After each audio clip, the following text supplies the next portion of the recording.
నల్గొండ మండలంలోని పాకాల గ్రామంలో ఈరోజు మన పర్వతం ఆవరించినటువంటి మౌంటైనియర్ ఏదైతే వరల్డ్ రికార్డ్ హోల్డర్ మలావతి పూర్ణ గారి యొక్క తండ్రి గారు మలావతి దేవిదాస్ గారు మరి గత 9 రోజుల క్రితం మరణించడం జరిగింది అనారోగ్యంతో.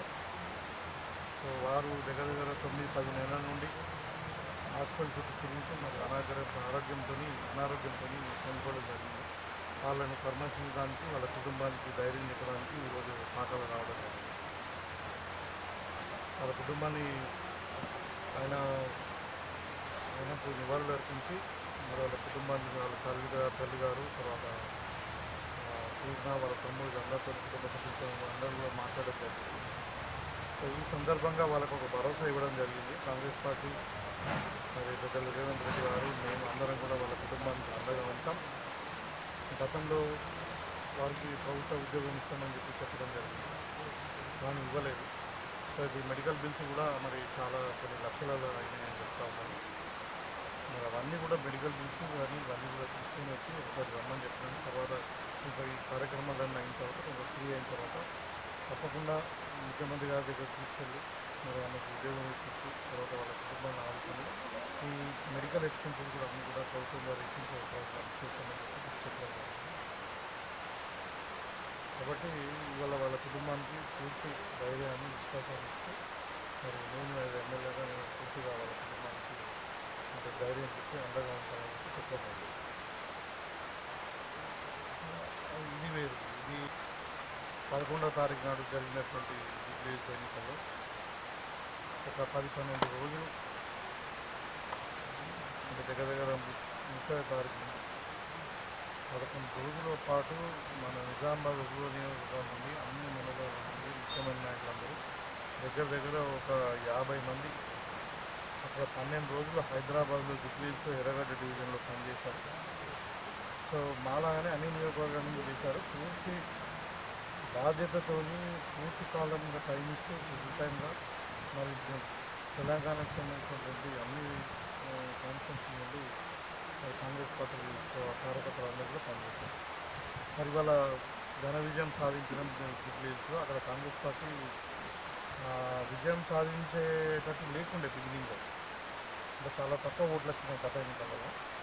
సో ఇవాళ మరి మంత్రుల కృషి వల్ల కానీ మన కార్యకర్తల కృషి వల్ల కానీ ఎమ్మెల్యేలు అందరూ కూడా కష్టపడడం వల్ల ప్రతి కార్యకర్తకు ప్రత్యేకంగా నేను కృతజ్ఞతలు తెలియజేస్తా ఉన్నాను. ఎందుకంటే పనులు వదిలేసి హైదరాబాద్లో ఉంది డే అండ్ నైట్ కష్టపడ్డారు. ఈ విజయం కార్యకర్తలకి అంకితం చేస్తూ వాళ్ళకి అందరూ కూడా కృతజ్ఞతలు ధన్యవాదాలు తెలియజేస్తాను. తర్వాత ముఖ్యంగా ఇక్కడ కేటీఆర్ గారు ఓడిపోయిన తర్వాత కూడా వాళ్ళకు హరీష్కు కేటీఆర్కు నిజంగా అసలు బుద్ధి రాలే. వాళ్ళ కళ్ళు నెత్తికెక్కి ఇక డబ్బులు ఉన్నాయి కదా నేను ఏం చేసినా మాట్లాడితే ఏం మాట్లాడినా నడుస్తుంది అనే విధంగా మాట్లాడేది మీకు అందరూ. పాపం ఆ పిల్లగాన్ని రౌడీ సీట్లు అన్నారు, వాళ్ళ కుటుంబాన్ని నిందించింది. మళ్ళీ వీళ్ళు ఇక రకరకాల ప్రలోభాలు చేయడం. సో ఇక కాంగ్రెస్ పార్టీ అంటే ఓడించాలని మళ్ళీ దాంతోపాటు బీజేపీతో కుమ్ముకైంది. 2 పార్టీలు కలిసి కాంగ్రెస్ పార్టీని టార్గెట్ చేసి ఊడగొట్టాలనే ప్రయత్నం చేశారు. కేటీఆరే ఇది రెఫరెండం ఎలక్షన్ 2 సంవత్సరాల రేవంత్ రెడ్డి పాలనకు ఇది అంటే మ్యాండేట్ అని చెప్పారు. మరి వాళ్ళ కేటీఆర్ నిజంగా ఏమైనా మాట మీద ఉండే వ్యక్తి అయితే మరి ఇలా ప్రజలు కాంగ్రెస్ పార్టీని సమర్థించింది కాబట్టి రేవంత్ రెడ్డి గారి నాయకత్వాన్ని యాక్సెప్ట్ చేసింది కాబట్టి నవీన్ యాదవ్ గారిని 25,000 మెజార్టీని గెలిపించింది కాబట్టి మరి ఆయన ఏమాత్రం ఏమైనా అభిమానం ఉన్నా సిగ్గున్నా రాజీనామా చేయాలి. రాజీనామా చేసి వాళ్ళ శిక్షణలో మళ్ళీ ఎన్నికలు పోదాం, అప్పుడు నువ్వు గెలుస్తావా మరి మేము గెలుస్తావా చూద్దాం. ఎందుకంటే పైసలు ఉన్నాయి కదా అని చెప్పి అంటే నోటికొచ్చింది వాగడం కాదు. ఇప్పటికైనా వాళ్ళ చెల్లెలే అంటున్నది కర్మ రిటర్న్స్ అని. మేము అన్నట్లే వీడు చేసే పాపాలకు మంచిగా అయింది అని చెప్పి వాళ్ళ ఇంట్లో చెల్లెలే అంటున్నారు. అంటే ఇక చూడు వాళ్ళ ఇంట్లో ఆడబిడ్డను ఎంత శ్రమ పెట్టినారు. మన నిజామాబాద్ జిల్లా ప్రజలు ఎంత మంచి వాళ్ళు అంటే ఆమె ఎంపీగా గెలిపించి పార్లమెంట్ పంపిస్తే ఆయన ఇంటికి వెళ్ళి కొట్టేసి అంటే ఈ విధంగా ఉంది టీఆర్ఎస్ పరిస్థితి. సో ఇవాళ టీఆర్ఎస్ అన్నది ఒడిసిన కథ. కేసీఆర్ ఫామ్ హౌస్కే కట్టుబడి ఉంటాడు, అది కప్పుబడిలోనే ఉంటాడు. ఇక కవిత అయితే బయటకు పంపించారు. ఇక ఈయన వీళ్ళు ఇద్దరు బావబామ్మలు ఎటు తిరుగుతారు బిల్లా రంగాల్లాగా తిరుగుతున్నారని మనం అందరం అనుకుంటున్నాం. వాళ్ళు ఏం మాట్లాడినా ప్రజలు సీరియస్ తీసుకుంటారు, ఒక జోకర్ లాగా చూస్తూ ఉన్నారు. వీళ్ళే 10 ఏళ్ళు వీళ్ళే పరిపాలించారు కదా. మరి ఇంక మళ్ళీ వీళ్ళే మాట్లాడుకునే పరిస్థితుల్లో ఉన్నారు కాబట్టి ఇలా కాంగ్రెస్ పార్టీ పట్ల ప్రజలు ఆనందంగా ఉన్నారు, రైతులు కూడా హ్యాపీగా ఉన్నారు. ఇప్పుడు మన దగ్గర కూడా మరి ఎక్స్పెక్టెడ్ దానికంటే ఎక్కువ పంట వస్తూ ఉన్నది. ఇలా రైతులు అన్ని విధాలుగా బోనస్తో పాటు మన పంటల్లో ప్రభుత్వం కొంటా ఉంది. అన్ని విధాలుగా ప్రజాపాలన నడుస్తూ ఉంది. అయితే ఈ సందర్భంగా జిబ్లీహిల్స్ ఎన్నికల్లో కూడా ఇంకో విషయం కూడా గుర్తు చేయాలా. ఇలా ఎవరైనా కిషన్ రెడ్డి ఆయన మెంబర్ ఆఫ్ పార్లమెంటు సికింద్రాబాద్ నుండి ఆ పార్లమెంట్లోనే ఇది జిబ్లీహిల్స్ అసెంబ్లీ ఎన్నిక కూడా అసెంబ్లీ కూడా ఉన్నారు. ఆయన ఎంపీగా గెలిచిండు, సెంట్రల్ మినిస్టర్. ఆడ బీజేపీకి డిపాజిట్ రాదు. ఇక మరి ఆయన పర్ఫార్మెన్స్ ఉందో ఆయన మరి ఏ విధంగా ఎందుకు కుమ్ముక్కు అయిందో టీఆర్ఎస్ ఆయనే సమాధానం చెప్పాలి ప్రజలకు. ఇప్పుడు టీఆర్ఎస్ కుమ్ముక్కు కావాల్సిన అవసరం ఏముంది?